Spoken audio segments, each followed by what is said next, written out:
Thank you very much. Well, good afternoon to everyone. And Executive Director Wally, Ambassador Johnson, representatives of the member states.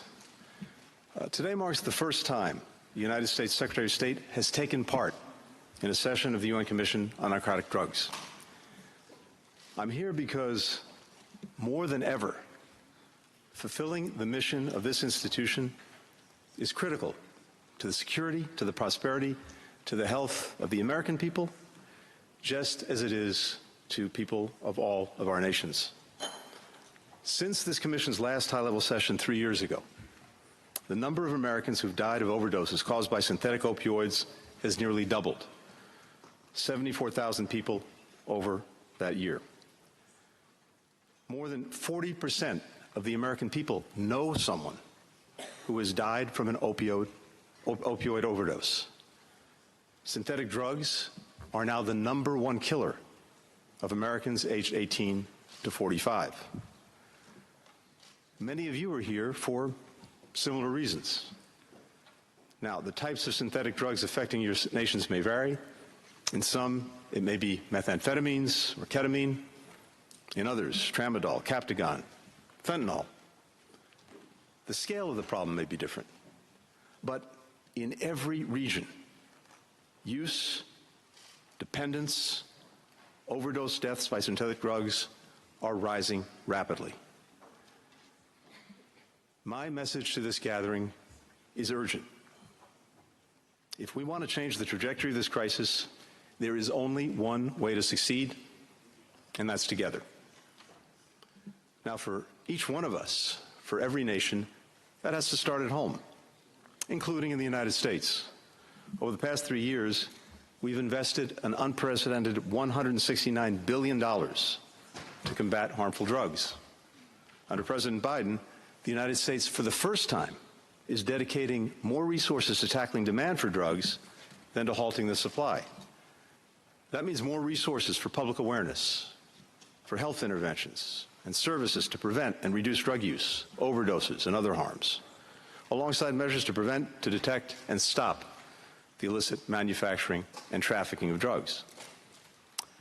This reflects the fundamental fact that untreated substance use and rising trafficking are two sides of the same coin. The more that we can help people break the cycle of use and dependence, the smaller the illicit market for drugs.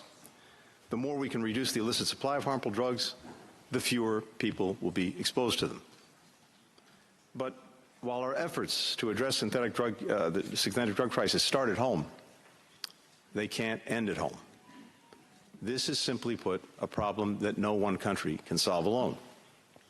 The criminal groups that produce these drugs are agile. When one country cracks down on the production of a synthetic drug or the chemical precursors that go into making them, criminals quickly find another place to produce them. When one trafficking route is shut down, they shift to another. They're constantly creating new drugs, too. Criminal organizations produce around 80 new synthetic drugs every year, many that are more potent than ones already circulating.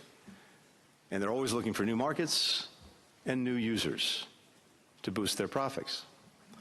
So, if we want to successfully protect people in all of our countries, we simply can't go it alone. I want to suggest 4 ways that we can work together to take effective action. First, we can accelerate efforts to regulate the precursor chemicals that are used to illicitly make synthetic drugs. We'll have a chance to do that next week, when the CND will vote on adding new and emerging precursors to the list of chemicals we already control. Doing so places responsibility on governments to more effectively monitor the manufacturing and trade of these chemicals to reduce their use for illicit purposes, and that in turn makes them harder to traffic. We urge every member to support this effort and to fulfill its obligations to control these substances. Second, we can redouble our efforts to reduce overdose deaths. There's a growing body of evidence that demonstrates how we can bring together prevention, harm reduction, treatment, and recovery to save lives. Next week, we'll sponsor a resolution calling on countries to implement measures like these. I urge you to join us in adopting it. Third, We can deepen collaboration with key actors outside of government, because just as no one country can solve this alone, governments alone can't solve the problem. Public health professionals, civil society groups, affected communities, academics, other experts have long led the way in identifying effective solutions. We can do more. We must do more to partner with them and with the private sector, particularly given the central role that private sector platforms and products play in the illicit manufacture, the movement, and the marketing of synthetic drugs. The United States and the UNODC recently launched a new collaborative effort with Meta, Snap, and others to disrupt synthetic drug activity online and instead to have these platforms use their influence to educate users about the risks. We hope that this is something that you'll all be part of as well, and encourage more platforms to come on board. Finally, join the now 151 countries and 14 international organizations in the global coalition to address synthetic drug threats. Just since last July, when this coalition came together, we've been working to identify ways that we can cooperate to prevent the manufacture and trafficking of synthetic drugs, to detect emerging threats, to strengthen public health interventions. Together, the coalitions developed specific recommendations for actions that countries can take, as well as identified more than 120 initiatives to support these efforts.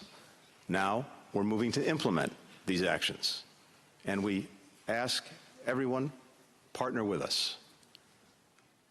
I opened by highlighting the catastrophic rise in overdose deaths in the United States. And in many ways, we've been a canary in the coal mine, particularly when it comes to fentanyl. It's hit us hard, it hit us first, but unfortunately not last. And we can see its ravages beginning to take hold in other countries. But that's not where the story ends. We have recent data that suggests that for the first time in years, the number of Americans who died of overdoses did not increase significantly. The number has leveled off.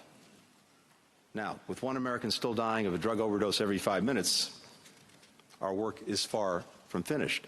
But the change suggests that the steps we're taking, many in partnership with countries here in this room, are making a difference, are starting to turn the tide. That's why we'll keep pressing forward with efforts like the ones I described today. And for the health, security, and prosperity of people in your countries, I hope that you'll join us and that we can continue and indeed deepen our work together. I thank each of you very much for your extraordinary dedication to this task, something that I know will be to the benefit of people all around the world.